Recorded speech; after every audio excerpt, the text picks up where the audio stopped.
Welcome to Chillin' 101. We hope this video helps. You start by selecting the continuity or low ohm setting on your multimeter and ensuring the buzzer is on so you get an audible result. Power down the device and remove batteries or disconnect power to avoid damage and false readings. Once done, inspect probe tips and clean any corrosion, then briefly touch probes together to verify the meter beeps and reads near 0. This proves your tool is functioning before you proceed to test the actual component or trace.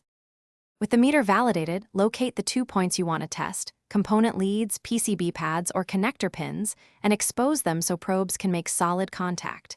You place one probe on each point, holding steady. If needed, use alligator clips to free your hands. Make sure gloves or paint do not block contact. Listen for the beep and watch the display. An immediate beep with 0. 1. 0 ohm indicates direct continuity, while a slow or high resistance reading means a resistive path rather than a short.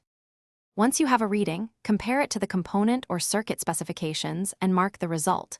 Continuity OK, open, or resistive. If continuity is absent, probe adjacent traces and solder joints to isolate where the break begins.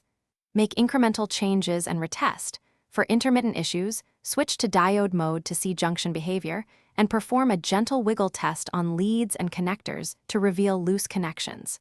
If readings remain unclear, document values and replace suspected parts for confirmation. Thanks for watching. Consider subscribing if we helped you.